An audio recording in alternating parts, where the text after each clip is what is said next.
네, 하나님 말씀은 창세기 32장입니다. 창세기 32장 오늘 1절에서 2절 보겠습니다. 네, 같이 읽겠습니다. 야곱이 길을 가는데 하나님의 사자들이 그를 만난지라. 야곱이 그들을 볼 때에 이르기를 이는 하나님의 군대라 하고 그 땅 이름을 마하나임이라 하였더라. 아멘. 네, 오늘 이 말씀을 가지고 떠남과 출발 이런 제목으로 말씀 나누겠습니다. 기도하겠습니다. 하나님 감사합니다. 이렇게 은혜를 나누고 찬양하고 기도하고 영광 돌리게 하시니 감사합니다. 우리 주일학교 사역자들 속에 또 저희들의 심령 속에 늘 하나님의 은혜가 충만하기를 원합니다. 기쁨을 나누고 감격을 나누고 주님의 사랑을 나누고 감사를 고백할 수 있는 저희들이 믿음이 될 수 있도록 은혜를 베풀어 주시옵소서. 이 시간에 주의 말씀을 함께 묵상할 때 이 말씀의 능력으로 우리의 삶이 하나님 앞에서 온전하게 회복되는 복된 시간이 되도록 축복해 주시옵소서. 예수님의 이름으로 기도하옵나이다. 아멘. 네, 마스크를 끼고 계시니까 눈만 보이니까 제가 좀 이상합니다. 이 환경이 참 적응이 잘 안 돼요.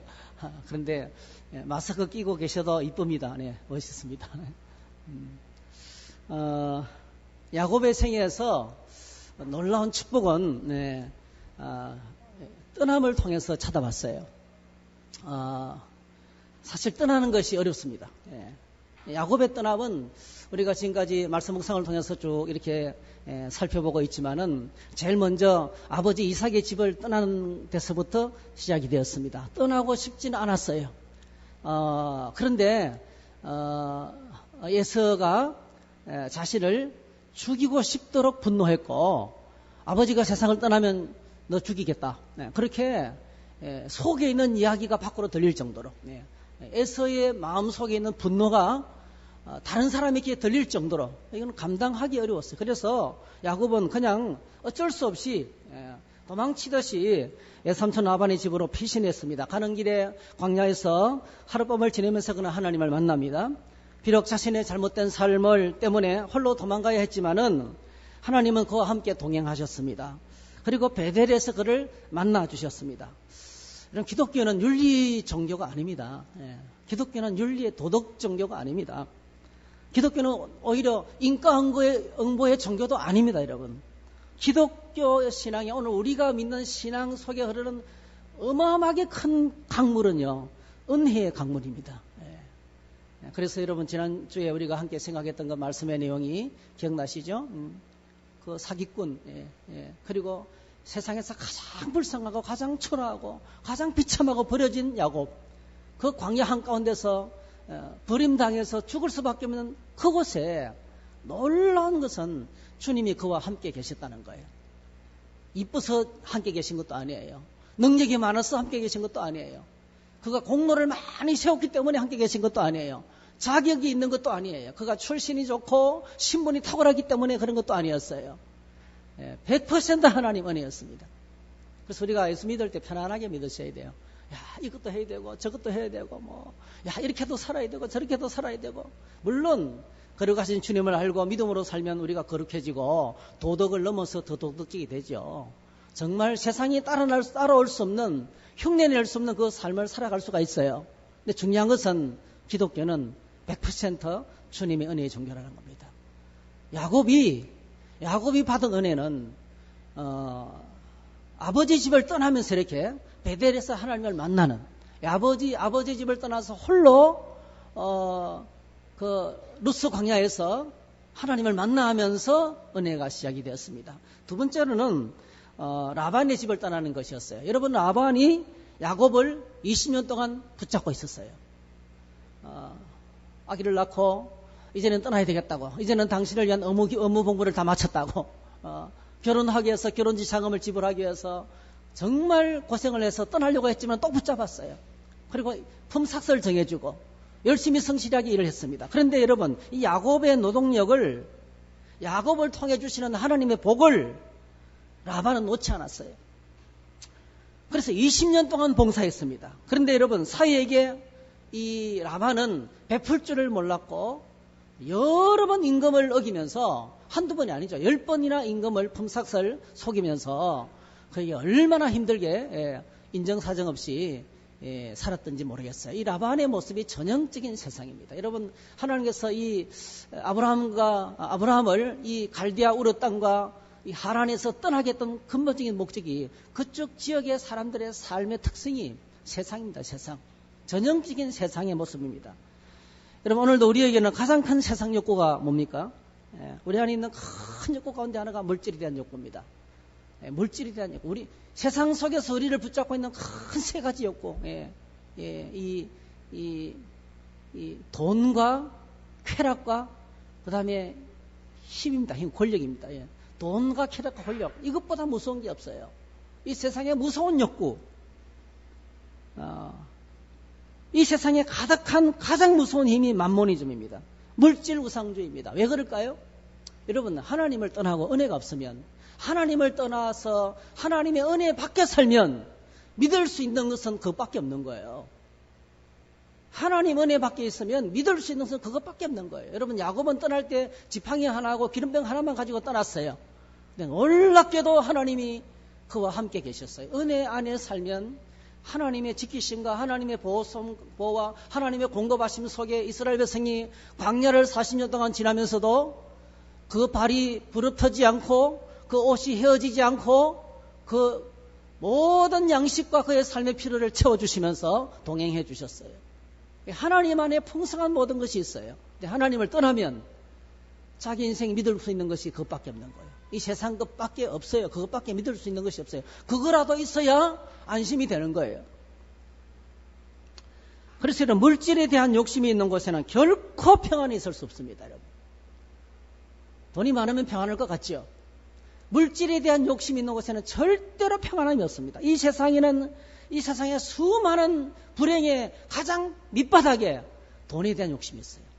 그러면 돈 때문에 사랑도 잃어버리고 평안도 잃어버리고 하늘도 잃어버리고 구원도 잃어버려요. 그래서 디모데전서에 보니까 돈을 사랑함이 일만하게 뿌리가 된다. 돈을 사랑함이 10절 돈을 사랑함이 일만하게 뿌리가 되나니 이것을 탐내는 자들은 미혹을 받아 믿음에서 떠나 많은 근심으로 자기를 찔렀도다. 스스로 자기를 죽이는 것. 디모데전서 6장 17절에도 네가 이 시대에서 부한 자들을 명하여 마음을 높이지 말고 정함이 없는 재물에 소망을 두지 말고 오직 우리에게 모든 것을 후히 주사 누리게 하시는 하나님께 두며 선을 행하고 선한 사업을 많이 하고 나누어 주기를 좋아하며 너그러운 자가 되게 하라. 이것이 장래에 자기를 위하여 좋은 터를 쌓아 참된 생명을 취하는 것이니라 했어요. 여러분, 정말 주님 안에서 존경받아서 마땅한 분이 있어요. 그게 뭐냐면 부자이면서도 너그럽고 베풀고 인자하고 따뜻한 마음을 가지는 거예요. 참 쉽지 않습니다. 결코 쉽지 않아요. 왜? 돈은 가질수록 그 돈의 마력에 포로가 돼요. 물질은 소유할수록 그 물질의 노예가 돼요. 얼마나 잔인한지 몰라요. 여러분, 주님 안에서 이렇게 따뜻하고 사랑이 넘치고 푸근하고 선한 사업을 좋아하시고 베푸는 부자가 되시기를 축복합니다. 그런데 세상은 그렇지 않습니다. 오늘 이 디모데전서의 경고가 우리를 향한 이 세상을 향한 하나님의 경고인 것을 기억하셔야 되겠어요. 그래서 이 세상을 떠나보내기가 너무 어렵습니다. 그것은 마치 애국과 같습니다. 이스라엘 백성들 노예로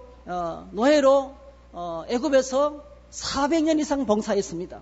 하나님께서 모세와 아론을 보내서 이제는 좀 내보내주라. 이제는 그동안에 많이 부려먹었잖아. 이제는 이들이 조상적부터 섬겨왔던 하나님을 섬길 수 있도록 좀 자유를 달라.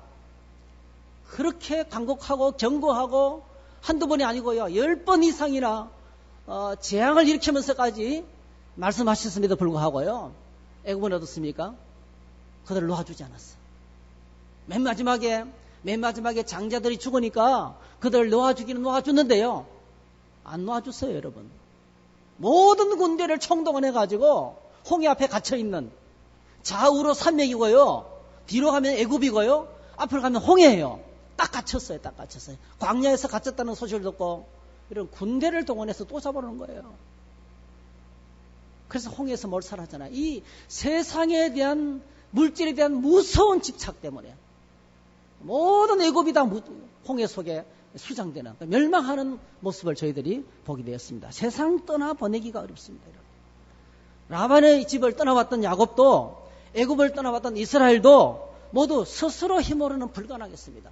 우리 스스로 힘으로 세상의 이 무서운 욕구, 이 세상의 정욕을 끊어 떠나 보내기가 어렵습니다. 불가능합니다. 한번 따라 하실까요? 하나님만이 할 수 있습니다. 애굽을 떠나는 것도 하나님이 개입하셨어요. 야곱이 라반의 집을 떠나는 것도 뭐죠? 하나님이 그날 밤에 이제는 떠나라 말씀하시고 하나님이 개입하셨어요. 주님이 개입하셔야 돼요. 여러분 점점 라반의 집에서 점점 험악해지는 분위기가 찾아왔어요. 그리고 그 험악한 상황 속에서 하나님이 찾아와 구체적으로 말씀하셨습니다. 우리가 묵상하면서 다 읽으셨잖아요. 야곱이 라반의 아들들이 하는 말을 들은 적 야곱이 우리 아버지의 소유를 다 빼앗고 우리 아버지의 소유로 말미암아 이 모든 재물을 모았다 하는지라 야곱이 라반의 안색을 본 적 자기에게 대하여 전과 같지 아니하더라. 얼굴색이 변했습니다. 여호와께서 야곱에게 이르시되 내 조상의 땅 내 족속에게로 돌아가라. 내가 너와 함께 있으리라 하신지라. 이거는 베델에서 하나님이 약속하셨어요. 내가 너를 절대로 떠나지 않겠다. 반드시 너를 다시 아버지 집으로 이삭이 있는 곳으로 하나님이 지시하실 그 땅으로 돌아오게 하겠다. 그렇게 이제 하나님이 약속하시니까 여러분 아시는 것처럼 야곱이 거기에다가 돌기둥에 기름을 붓고 하나님 만약에 나로 하여금 다시 돌아오게 하시면 내가 영원히 하나님을 중심에 모시고 내 삶의 모든 영역에서 주님을 인정하면서 그렇게 주님을 섬기겠습니다. 결단했던 그 고백을 여러분이 들어보셨을 거예요. 그리고 이제 드디어 야곱이 가족들을 설득해서 라반의 집을 떠났는데요. 야곱이 떠났다는 소식을 3일 뒤에 라반이 듣고 여러분 추격해옵니다. 무섭도록 모든 인력을 총동원해가지고 추격했지만은 여러분이 아시는 거예요. 31장 23절 24절 보니까 그날 밤에 야곱을 다 따라붙었을 때 일주일 만에 추격했는데 하나님께서 야곱에게 개입하셨어요. 라반에게 찾아와가지고 밤에 하나님이 아람 사람 라반에게 현몽하여 이르되 너는 삼가 야곱에게 선악간에 말하지 말라. 이게 현몽 꿈이라는 것은 하나님이 그 당시에 말씀하시는 방법이었어요. 여러분 오늘은 하나님께서 우리에게 꿈으로도 말씀하실 때도 있지만 오늘은 기록된 성경이 있기 때문에 그 당시에는 성경이 없었어요. 그래서 이 말씀으로 말씀하십니다. 그래서 이런 말씀으로 말씀하시는 음성을 들을 수 있기를 축복합니다. 그때는 이제 꿈으로 아주 적극적으로 개입했어요. 하나님께서 뭐라고 말씀하셨을까요? 너 손대면 내가 가만 안 놔둬. 엄청나게 큰 무서움과 두려움으로 하나님이 라반에게 야곱을 해치지 못하도록 이렇게 말씀하셨습니다. 그리고 마침내 이 하나님이 개입하심으로 말미암아 라반과의 관계가 평화자역으로 깨끗하게 해결됩니다. 31장에서 깨끗하게 해결됩니다. 라반이 아침에 일찍 일어나 손자들과 딸들에게 맞추고 그들에게 축복하고 떠나 고향으로 돌아갔다가 딱 끝나는 거예요. 오늘 저희와 여러분들에게 있어서 가장 큰 숙제는 떠나보내는 것입니다. 우리 안에 있는 세상, 내가 아직도 붙잡고 있고 내가 거기서 벗어나고 싶지만은 나를 놓아주지 않는 세상, 그 무서운 욕구가 우리 안에 있습니다. 물질에 대한 욕구, 쾌락에 대한 욕구, 무섭습니다. 정말 무섭습니다. 권력에 대한 욕구, 힘에 대한 욕구, 여러 가지 많은 이 욕구들, 이 모든 나만 생각하는 욕구들을 악한 정욕이라 그랬어요. 이 무서운 욕구로부터 떠나는 것입니다. 여러분, 우리가 이 창세기 말씀을 묵상하면서 야곱의 떠남을 좀 생각하면서 지금 아직까지도 내 발목을 붙잡고 있는 거룩한 하나님의 백성으로 기도의 자리로 말씀의 보좌 앞으로 하나님의 거룩한 백성으로 살아가는데 가장 심각하게 내 발목을 붙잡고 있는 세상이 무엇인가를 한번 체크해 보시기 바랍니다. 라반과 같이, 애국과 같이 내 발목을 붙잡고 있는, 그것 때문에 믿음이 못 자라는 거예요. 그게 가시떨기예요. 끝없이 나를 짓누르는, 나를 붙잡고 있는 무서운 세력이 뭔지 차단해야 됩니다. 여러분, 그것이 전염병입니까? 전염병? 그것이 돈입니까? 쾌락입니까? 권력입니까? 술입니까? 오락입니까? 도박입니까? 취미생활입니까? 그것이 무엇인지를 우리가 차단해야 되는 거예요. 세상을 버려야 세상을 버리고 떠나야 됩니다. 예, 세상을 버릴 수 있어요. 진짜 출발할 수 있어요. 요한 1서에 보니까 이렇게 말씀하고 있어요. 이 세상이나 세상에 있는 것들을 사랑하지 말라. 누구든지 세상을 사랑하면 아버지의 사랑이 그 안에 있지 아니하니 이는 세상에 있는 모든 것이 육신의 정욕과 안목의 정욕과 이생의 사랑이니 다 아버지께로부터 온 것이 아니요 세상으로부터 온 것이라. 이 세상도 그 정욕도 지나가되 오직 하나님의 뜻을 행하는 자는 영원히 거하느니라 했어요. 하나님께서 우리에게 떠날 수 있는 용기를 주시기를 축복합니다. 저는 사실은 한동안 저를 붙잡고 있었던 것이 음악이었어요. 음악. 그냥 밥은 못 먹고 살아도 음악 CD는 사야 되는 거예요. 매일같이 그 신나라 레코드라는 그 가게에 반드시 하루에 한 번 들어가야 돼. 신방을 맞추고도 들어가고, 뭐 새로운 음반이 안 나왔나? 객석, 스크린 뮤직, 그 다음에 이런 음악 동화부터 해가지고, 이런 이 잡지들을 끝없이 구입하고, 거기 나오는 소개하는 명품들, 명작들, 시리즈, 정경화 시리즈 이런 거 있잖아요. 그런 것들은 아무리 돈이 없어도 밥은 못 먹고 살아도 사고 말이죠. 어느 날 하나님께서 저에게 말씀하시더라고요. 너 뭐 때문에 기뻐하니? 나 때문에 기뻐하니? 음악 때문에 기뻐하니? 제가요, 사도 바울이 빌립보서를 묵상하면서 내가 주 안에서 기뻐한다. 그 말씀을 내게 들려주시는 거예요. 그때 저는 음악을 떠나보냈어요. 제 목양실에요, 책꽂이 한쪽을 다 채우고 있던 그 음악 잡지를 전부 다 버렸어요. 그리고 CD는 버리지 않았어요. 예. 더 이상 그렇게 말이죠. 노예처럼 안 사면 안 되는, 음악 CD를 안 사면 안 되는, 마치 중독되어서 쇼핑하는 끊었어요. 지금도 가끔은 사요. 근데 그렇게 노예 상태에서 벗어나왔습니다. 떠나보내는 게 중요합니다. 텔레비전 시청도 저는 떠나보냈어요. 텔레비전을 안 보니까 얼마나 시간이 많은지 몰라요. 마음을 졸이면서 연속곡을 안 기다려도 되고, 시간을 급하게 쫓겨서 그 앞에 안 가 있어도 되고, 요즘은 또 얼마나 편리한 시대인지 아주 인기 있는 드라마 얼마든지 다시 보게 할 수 있어요. 물론 저희 집에는 텔레비전이 그냥 공중파만 봅니다. 인터넷 들어가면 얼마든지 볼 수 있어요. 여러분, 오늘 저와 여러분들이 떠나보낼 수 있기를 축복합니다. 하나님의 은혜가 임할 때 제대로 출발할 수가 있습니다. 그 다음에 오늘 이 하나님께서 야곱에게 주신 두 번째 메시지가 약속의 땅을 향해서 출발하라는 거예요. 하나님이 지시하신 그곳을 향해서 떠나라는 거예요. 여러분, 누구든도 아직도 가보지 않은 곳을 향해서 나갈 때는 기대도 되지만 두려움이 더 큽니다. 하나님께서 아브라함에게 처음 나타나셔서 하신 말씀을 기억하실 거예요. 여호와께서 아브라함에게 이르시되 너는 내 고향과 친척 아버지 집을 떠나서 내가 내게 보여줄 땅으로 가라. 옛날 기획판에서 내가 내게 지시할 땅으로 가라.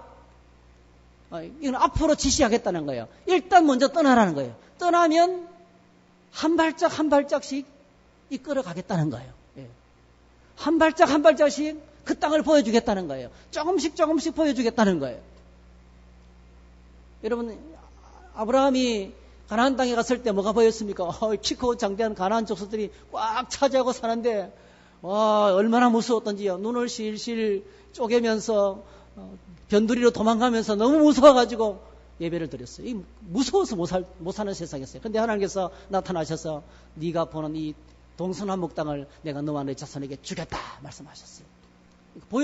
그 땅을 보여주면서 여기가 바로 네가 살 땅이다.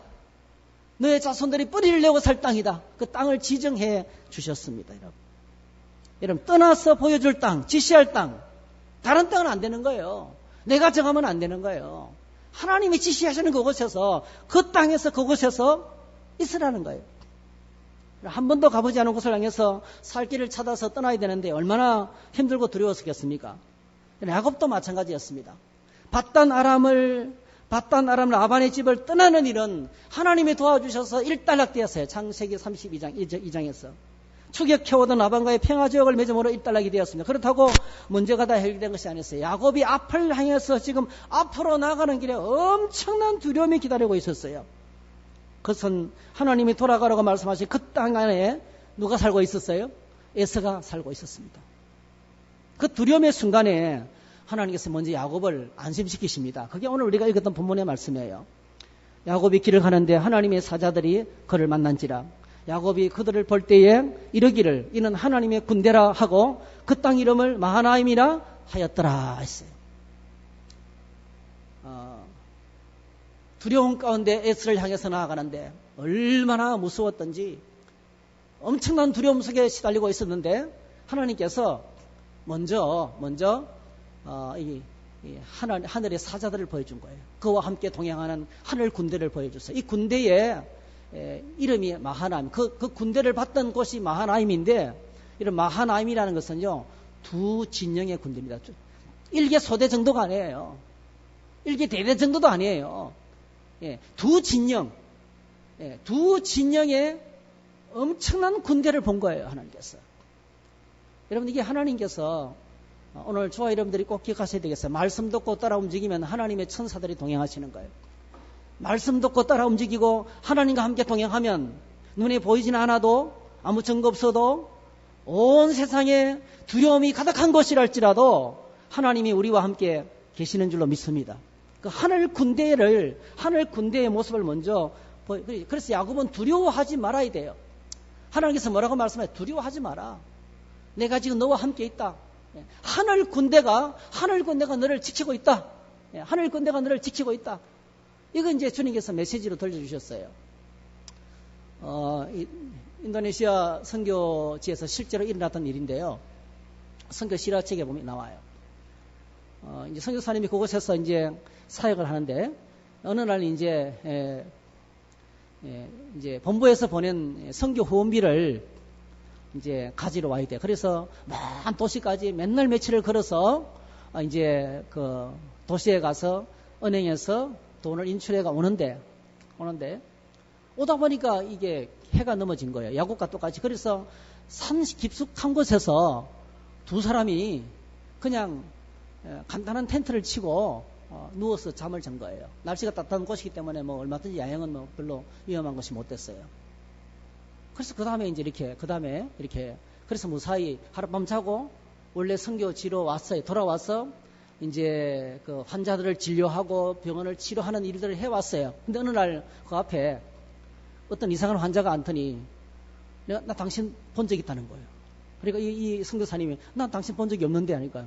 언제 봤지? 이러니까 사실은 그 몇 년 전에 이 당신이 선교비를 은행에서 인출해 가지고 갈 때 그거 처음부터 계속 그 뒤를 밟았다는 거예요. 이 돈을 이 사람을 강도짓을 해서 죽이려고 이 사람들을 죽이려고 계속 끝까지 미행을 했다는 거예요. 근데 들판에 산속에서 깊은 산속에서 잠이 들었는데 한가운데 두 사람이 누워 있는데 접근을 못 하겠다는 거예요. 왜냐하면 그 주변에 14명의 사람들이 칼을 들고 서 있을 때요. 14명의 사람들이 칼을 들고 서 있어가지고 그래서 그걸 보는 순간에 막 혼비백산해가지고 도망쳤다는 거예요. 나중에 이제 이 사람이 환자가 되어서 여사에게 치료받으러 와가지고 그 고백을 했다는 거죠. 하나님의 임재 가운데 지켜주시는 것도 지금도 여전히 선교 현장에서 자주 일어난 일들입니다. 어떤 위기의 순간에 하나님이 자주 일어난 일들이 이걸 보게 됩니다. 하늘 군대가 야곱을 지키겠다고 말씀하셨어요. 여러분 지금까지 야곱의 삶은 사실은 하나님의 지키시는 은혜였습니다. 하나님의 은혜와 사랑으로 야곱을 지켜주셨습니다. 아버지 돌아가시는 날 너도 죽을 줄 알아라면서 분노하던 에서가 있던 그 아버지 집에서 살아남께서 한 번도 가보지 않았던 바다나라까지 홀로 지팡이 하나 하고 기름에 한 병 들고 전재산을 갖고 조망가던 그 길에도 놀랍게도 여러분 광야 한가운데서 해가 지고 돌베개를 베고 돌 하나에 머리맡을 두고 뭐 쓰러지는 것처럼 피곤한 몸을 가지고 그냥 들어 누워버렸어요. 그런데 여러분 놀랍습니다. 하나님이 그곳에 그를 지켜주셨어요. 사닥다리가 오르락내리락하면 사닥다리 천사들이 왔다 갔다 하면서 하늘 군대를 보내서 그를 지켜주시고 하늘 위에 하나님이 서 계셔서 그를 이 야곱을 지켜주시고 보호해주시는 그 환상을 했습니다. 하나님은 졸지도 아니하시고 주무시지도 않고 야곱을 지키셨습니다. 그와 함께 하셨습니다. 꿈을 통해서 계시를 통해서 그에게 말씀하시면서 인격적으로 다가오셨어요. 땅을 주겠다. 많은 후손을 주겠다. 복의 통로가 되게 하겠다. 그리고 언제나 떠나지 않고 너를 지키고 너를 향한 나의 뜻을 이루겠다. 반드시 다시 아버지 집으로 돌아오게 하겠다. 그렇게 여러분 약속하셨어요. 여러분 야곱이 20년 동안 라반의 집에서 이 라반에 속고 속이는 거 속였어요. 라반의 집에서 정말 고통의 시간을 보냈어요. 두 딸을 믿기로 14년 동안 노동력을 착창당하고 그 다음에 나머지 6년 동안에 싹쓸 받았는데 이 6년 동안에도 여러분 아시잖아요. 몇 번이나 임금을 속였어요. 10번이나 임금을 속였다 그랬어요. 그렇게 성실하게 찢겨진 양이 있으면 배상을 해내고요. 한 마리도 양보하지 않고 음식을 먹을 때도 절대로 순양은 잡아먹지도 않고 어쨌든 간에요. 그 라반의 집의 재산에 한 푼이라도 땡전 한 푼이라도 자기 것으로 착복한 적이 없어요. 정말 성실하게 일했습니다. 여러분 이렇게 어려운 악덕 고용주 밑에서요. 막 죽을 것처럼 속임을 당하고 고통을 당하면서 20년 동안 버틸 수 있겠어요? 정말 쉽지 않습니다. 야곱은 정말 대단한 것 같아요. 여러분 20년 동안 야곱이 어떻게 거기서 견뎠을까요? 물론 이제 뭐 두 아내를 위해서 봉사했던 특별히 사랑하는 여인 라헬이 거기 있었기 때문에 조금 7년을 수일처럼 여겼지만은 사실은 뭐죠? 매일매일의 삶은 그에게 엄청난 고난에서 어떻게 견뎠을까요? 아마 여러분 20년 동안 참았다면 심장이 화병이 걸렸을 거예요. 화병. 이게 막 참다가 터졌을 거예요. 어떻게 견뎠을까요? 야곱이 견뎠던 것은 딱 한 가지예요. 베델에서 나타나셔서 하셨던 그 말씀이 그 가슴 속에 있었어요. 할렐루야. 하나님의 말씀이 그 속에 살아있었던 거예요. 아무리 힘들어도 하나님께서 뭐죠? 내가 너와 함께 하겠다. 아무리 고통스러워도 라반이 아무리 강교해도 내가 너와 함께 하겠다. 다시 돌아오게 하겠다. 그 약속의 말씀. 성도 여러분, 오늘 저와 여러분들이 이 세상이 만만치 않습니다. 이 험한 세상 속에 살면서 속지 않고 사는 것이 옳은 것일까요? 당하지 않고 살아가는 것이 옳은 것일까요? 그게 정말 최선의 길일까요? 여러분 오늘 저와 있는데 하나님의 사람들은 속이면 속임을 당하고 빼앗기면 뺏기고 이삭 여러분 기억하실 거예요. 이삭 우물을 빼앗으면 또 뺏기고 뺏으면 또 당하는 거예요. 당하면서 살아가는 거예요. 그렇게 당하면서 살아도 그 속에 분노가 쌓이지 않고 견딜 수 있는 것은 바로 뭡니까? 하나님이 주신 언약이에요. 이 땅을 내게 주겠다. 네 후손을 많아지게 할 것이다. 내가 너를 떠나지 않고 지켜주시겠다는 약속이에요. 그렇게 살아가는 것이 멋있죠. 깐디, 여러분 깐디. 무저항 비폭력. 무저항 비폭력은요. 깐디 이전에는 없었어요. 깐디가 어떻게 그렇게 무저항 비폭력에 대해서 눈을 뜨고 그 무저항 비폭력으로 세계 최강의 영국에서 인도를 독립시켰어요. 어떻게 그게 가능할까요?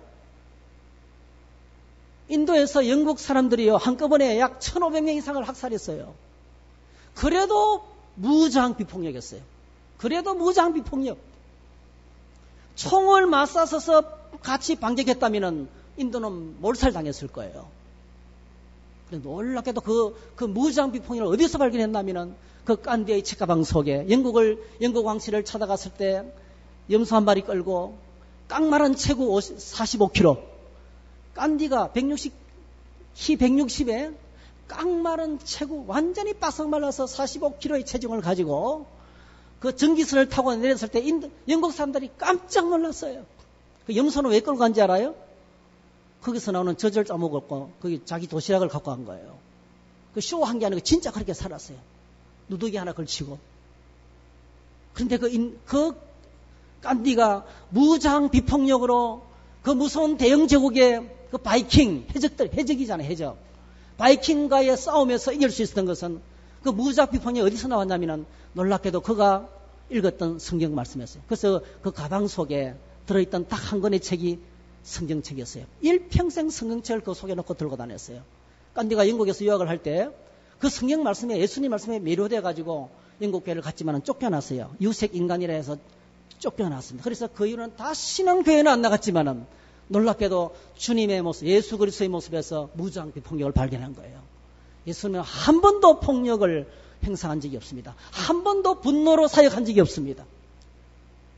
그 주님이 묵묵히 당하면 당하고 찢기면 찢기고 쫓기면 쫓기고 미움당하면서 그렇게 묵묵히 그 십자가의 길을 가해서 걸어가는 예수님을 바라보면서 간디가 거기서 무장비폭력을 배웠다는 거예요. 인류 역사상 한 번도 무장비폭력으로 나간 역사가 없는데 성도 여러분, 오늘 저와 여러분들이 하나님 말씀이 내 안에 살아있다는 증거가 뭐예요? 하나님 말씀이 내 안에 살아있으면 무저항 비폭력으로 살아갈 수 있어요. 야곱이 이렇게 생각할 수 있어요. 야, 내가 형님을 속였더니 아버지를 속였더니 여기 와서 크게 당하는구나. 그래, 그러면 그렇지. 나는 이렇게 이 고생을 해도 싸. 그건 자학이에요. 그건 자학입니다, 여러분. 자기 정죄입니다, 여러분. 자학과 자기 정죄 끝에는 우울증이 찾아와서 자살합니다, 여러분. 못 견딥니다. 그래, 나는 내가 지금까지 저질러 놓은 죄 때문에 이 벌을 받고 있는 거야. 그 운명론적인 자학. 얼마나 무서운지 몰라요. 그런데 야곱은 거기서 그렇게 생각하지 않았어요. 그 속에 베델에서 말씀하신 하나님 말씀이 시퍼렇게 살아있었어요. 할렐루야. 요셉이 애굽 땅에서 모함을 당하고 감옥에 들어가고 고통을 당했어도 그가 하나님 앞에서 형통할 수 있었던 것은 딱 한 가지예요. 하나님께서 그의 가슴 속에 못이 박히도록 보여주신 비전. 하늘의 별들이 자신에게 절을 하고, 그 하나님께서 너는 세계 위에 뛰어난 탁월한 지도자가 될 것이야. 그 말씀, 내가 지금 이렇게 감옥에 있어도 하나님 나를 사용하실 거야. 할렐루야. 그래서 오늘 저와 여러분들이 우리 안에 하나님의 말씀에 약속이 살아있어야 됩니다. 그 살아있는 약속의 말씀을 붙들고 속이는 세상 가운데서 여러분 좀 당하세요. 안 당하려고 하니까 죄가 나를 힘들게 했지. 그래, 내가 갚을 거야. 그러니까 얼마나 힘들어요. 야곱이 참 놀랍게도 20년 동안의 삶을 내린 결론이 바로 그거예요. 이에 그 사람이 매우 번창하여 양떼와 노비와 낙타가 나귀가 많았더라. 이게 보면 양떼는 이해가 돼요. 새끼를 잡고 나니까. 노비는 언제 많아졌죠? 양떼가 불어나니까 자꾸 양을 팔아서 또 사람을 인력제약해서 사람을 사오는 거예요. 낙타도 사오는 거예요. 나귀도 사오는 거예요. 이거는 요즘으로 말하면 자동차를 한 대 구입하고 교통수단이었으니까 두 대를 구입하고. 여러분, 야곱에게 자동차가 많았어요. 그의 재산이 얼마나 번창했는지 참 놀랐습니다. 그렇게 속임을 당하고 그렇게 어려움을 대도 놀랍게 그 가운데 이 뭘 말하는 거예요?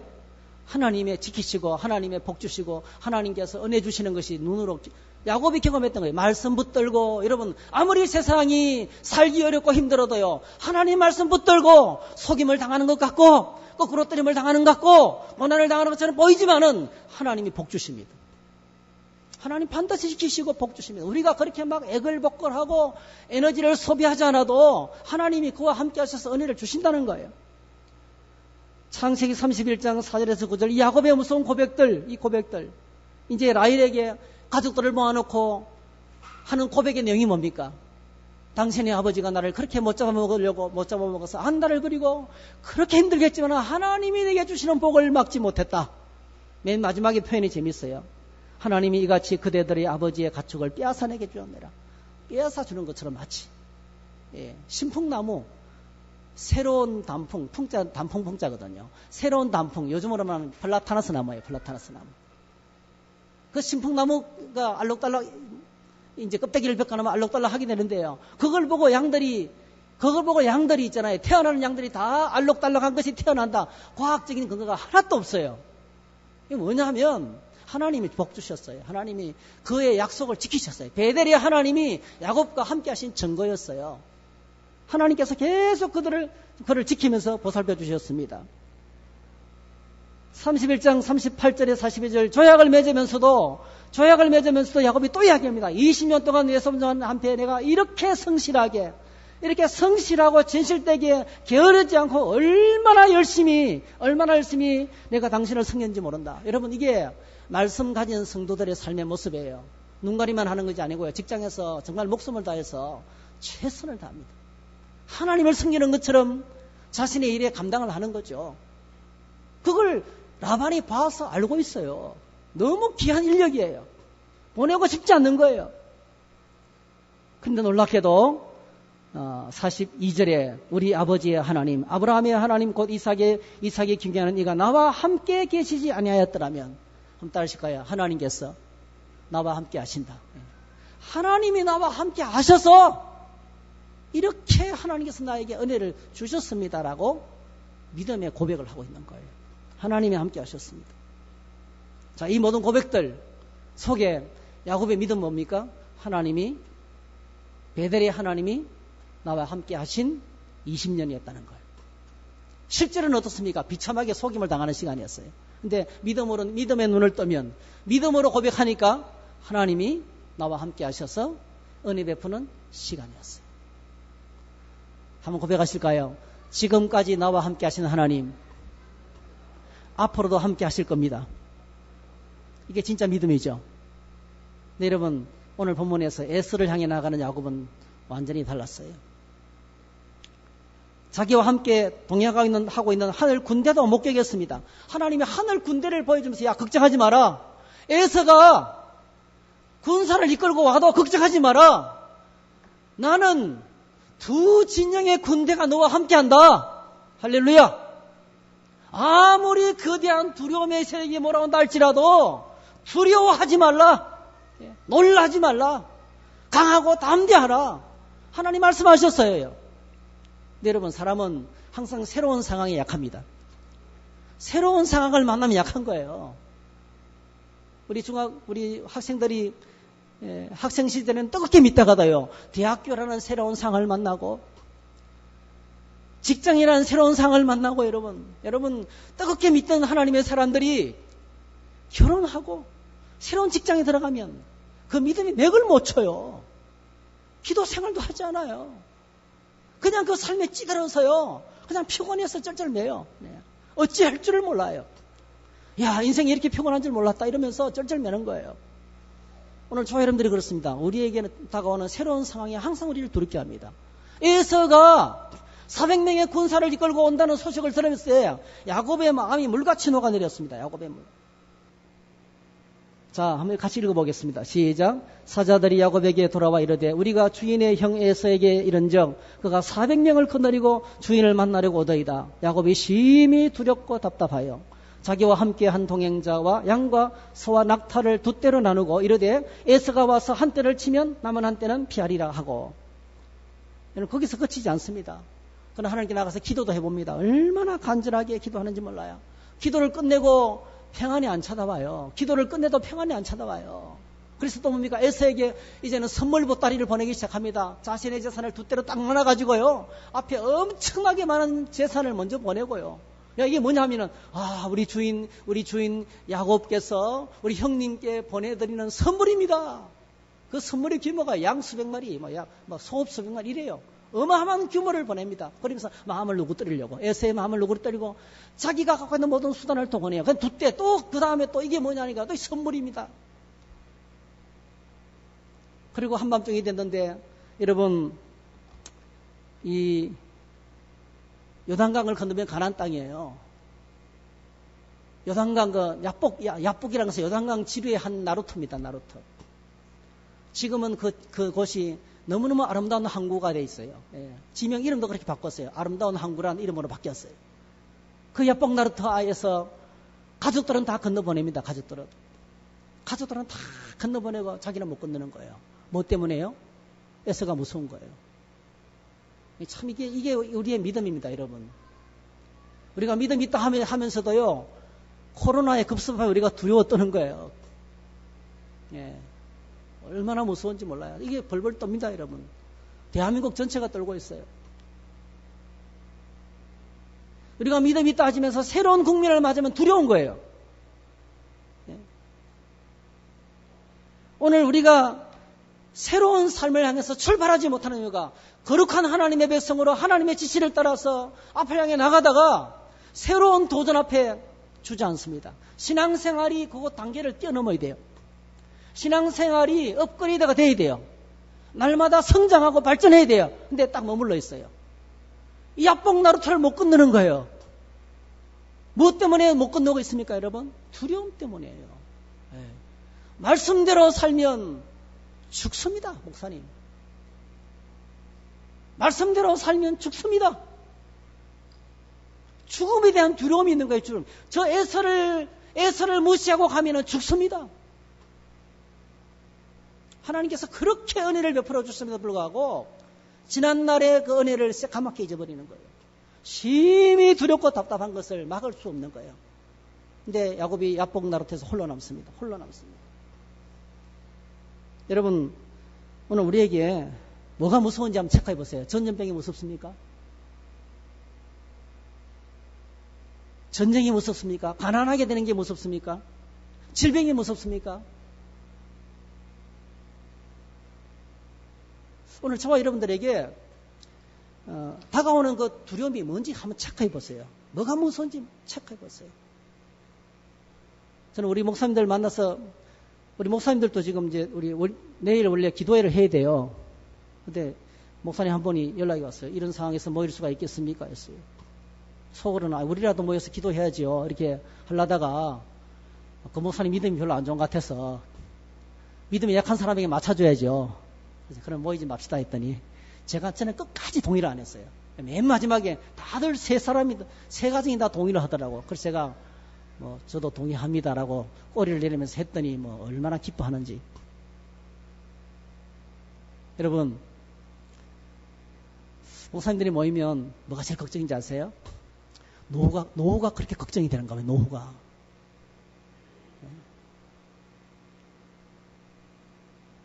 여러분, 가난하게 살 마음 먹으면 되죠. 가난하게 살면 어때요? 우리가 한 가지 꼭 기억하셔야 될 게 있어요.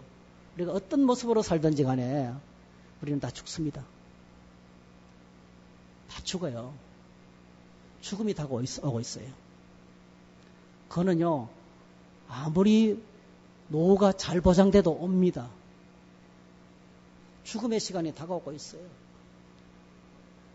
우리 믿음은 그걸 뛰어넘어야 돼요. 우리에게 가장 두려운 에서의 400인은요, 400명을 거느리고 다가오는 에서는 죽음이에요. 죽음의 시간이 다가오고 있다는 거예요. 얼마 못 갑니다, 여러분. 얼마 못 가요. 얼마 못 버텨요. 바로 코앞에 있습니다. 우리 코앞에 와 있어요. 그게 코로나를 통해서 올 수 있다는 게 무서운 거예요, 사실은요. 코로나가 무서운 이유는 독감보다 무서운, 독감은 치사율이 낮아요. 근데 코로나는, 여러분 옛날에 어릴 적에 코로나 택시 아시죠? 코로나 택시. 와, 그 코로나 택시 한번 타보는 게 얼마나 소원이었는지. 그게 바로 코로나였어요. 원래 코로나 눈병을 일으키는 바이러스였어요. 근데 이게 계속 진보돼가지고 변종되고 병되고 이제는 뭐죠? 폐까지 파괴하는 바이러스가 된 거예요. 그게 코로나 19입니다. 19. 그만큼 진보하고 발달하고 이렇게 계속 이렇게 아주 강성을 띈, 그러니까 치사율이 높아요. 그래서 두려운 거죠. 우리 안에 코로나가 왜 무섭냐? 죽음이라는 것이 있어서 그래요. 어떻게 이 죽음의 문제를 해결할 수 있을까요? 어떻게 하나님의 사람으로서 업그레이드의 삶을 살 수 있을까요? 요단강을 건너서 하나님이 지시하는 삶을 향해서 들어갈 수가 있을까요? 이 두려움 때문에 못하는 거예요. 야곱이 맨 마지막에 한 걸 생각해요. 야곱이 맨 마지막에 했던 걸 한번 생각해 보세요, 여러분. 야곱은요, 자신이 사용할 수 있는 모든 방법을 다 동원했어요. 이제는 없어요. 자기 홀로 남았어요. 자기 몸뚱아리 하나만 남은 거예요. 야복강을 못 건너고 남아있는 거예요. 하나님은 그 땅을 들어가라 했어요. 내가 너와 함께 할 것이라고 말씀했습니다. 그런데 야곱은 에서가 너무 무서워서 홀로 남았습니다. 밤새도록 하나님과 씨름을 합니다. 밤새도록 하나님과 씨름을 합니다. 24절, 야곱은 홀로 남았더니 어떤 사람이 날이 새도록 야곱과 씨름하다가 자기가 야곱을 이기지 못함을 보고 그가 야곱의 허벅지 관절을 치매 야곱의 허벅지 관절이 그 사람과 씨름할 때에 어긋났더라.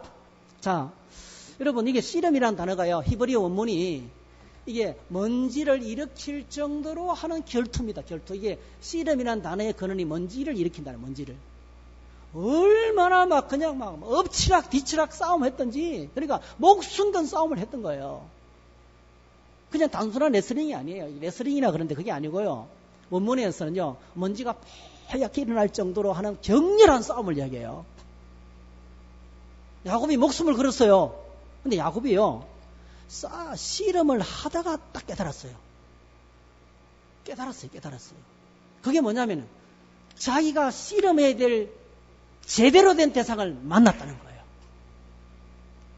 지금까지 야곱은 잘못된 대상을 붙잡고 씨름했다는 거예요. 그 쓸데없는 에서를 붙들고 씨름했어요. 복이 거기서 나온 줄 알고 에서와 싸웠어요.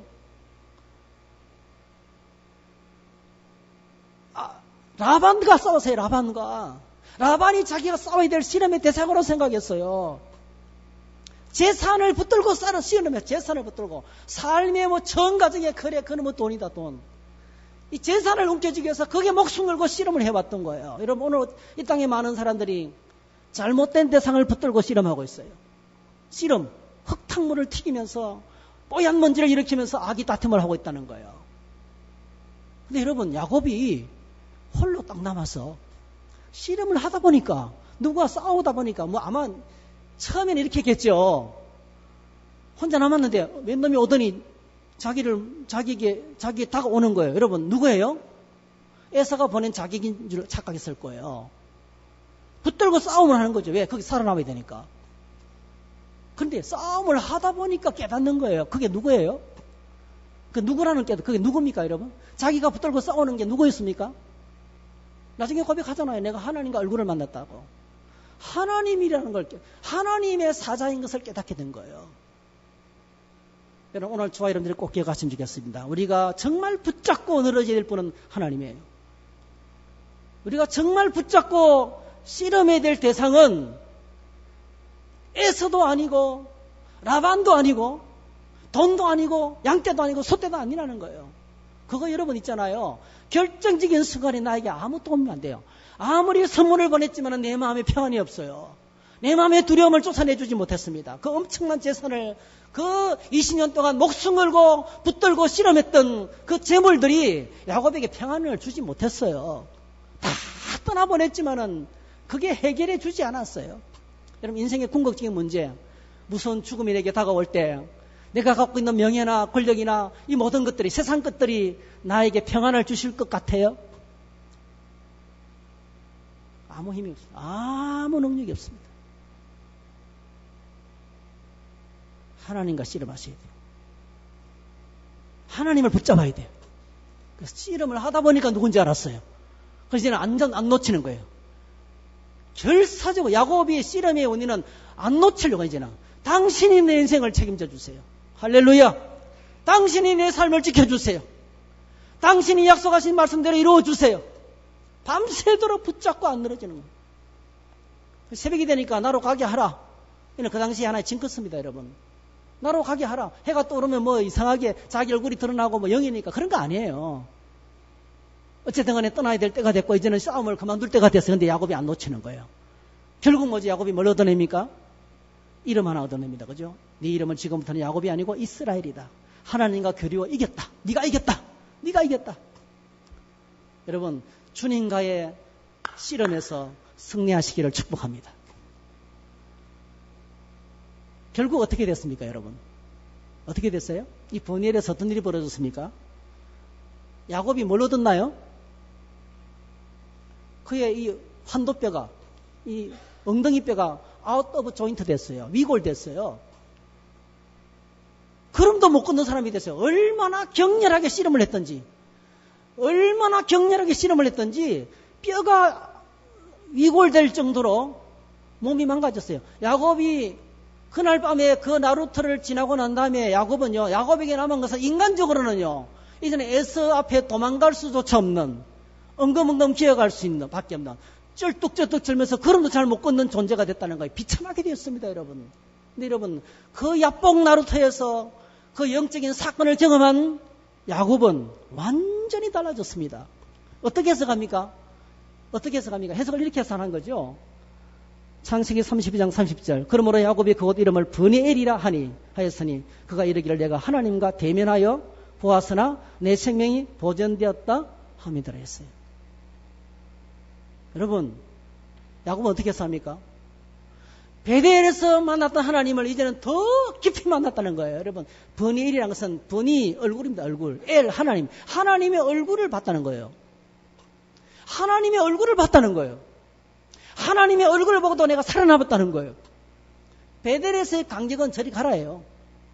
베델에서 하나님의 모습을 본 것은 멀리 서 계신 하나님 보좌에서 서 계신 하나님을 봤어요. 멀리서 그 사다리 저 하늘 높은 곳에서 하나님의 보좌에 서 계신 주님을 봤어요. 그런데도 그는 감격해서 자기의 전부를 쏟아붓고 헌신했습니다. 여러분, 예배를 회복했어요. 그런데 여러분, 이 야복터에서 만났던 이 버니엘의 사건은요, 하나님 얼굴을 봤다니까요. 역사상 하나님의 얼굴을 본 사람이 있어요? 야곱이 처음입니다. 이거는 아브라함이 모리아 산상에서 만났던 하나님보다 더 깊은 만남이에요. 모리아 산상에서도요, 아브라함은 하나님의 음성만 들었어요. 음성만 들었어요. 근데 이 야곱은 버니엘에서 하나님 얼굴을 본 거예요. 얼굴을 봤다는 게 하나님 얼굴이 있어요, 없어요? 깊은 영적인 만남이에요. 깊은 엔카운터예요. 깊은 만남. 하나님과 깊은 만남이에요. 사도 바울이 이렇게 말합니다. 이 하나님 만남은 내가 몸 안에 있는지 밖에 있는지 나도 모른다. 그런 만남이에요. 복음서에 보게 되면 베드로, 야고보, 요한이 어느 날 예수님과 함께 높은 산에 올라갔어요. 거기서 주님이 변형되시는 걸 봤어요. 그렇죠? 그 얼굴이 얼마나 그 영광스러운 하나님의 얼굴을 봤어요. 여러분, 영광스러운 하나님의 얼굴을 본 그들이 어떻게 했습니까? 여러분, 야고보는 제일 먼저 숨겨당합니다. 베드로는 하나님의 복음을 전하다가 거꾸로 달려서 죽습니다. 요한은 목회를 하다가 밤 없으면 예배돼서 죽습니다. 여러분, 전부 다 살아있는 순교자, 죽어서 죽는 순교자, 다 순교의 삶을 삽니다. 여러분, 하나님의 영광을 경험하면, 하나님의 얼굴을 보고 나면요, 이건 달라지는 거예요. 하나님의 얼굴을 보고 나면요, 그가 몸이 망가져버리고 도무지 걸을 수 없는 상황이 되지만 이때부터는 초월하는 거예요. 그 엄청난 평안이 몰려오는 거예요. 이 평안 뭐죠? 세상의 모든 두려움을 이겨냅니다. 모든 두려움을 이기고 승리합니다. 이제는 가치관이 달라졌어요. 바라보는 것이 달라졌어요. 문제가 한꺼번에 다 해결돼요. 그렇게 붙잡고 씨름했던 것이 다 떠나가는 거예요.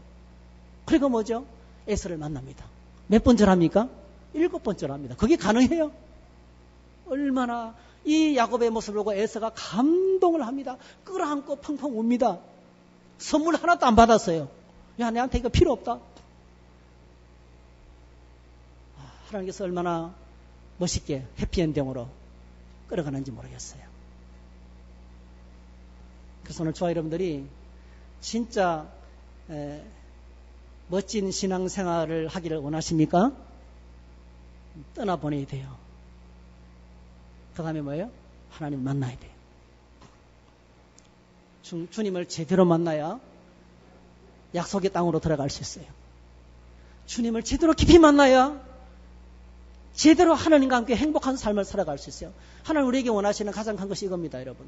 죽음의 두려움을 이기고 하나님에서 큰 기쁨과 감격으로 세상 초월해서 세상과 나는 간 것 없고 주님의 얼굴의 영광을 바라보면서 그 얼굴의 영광을 인해서 기뻐하고 감격하고 행복해하는 삶을 살기를 원하신다는 거예요.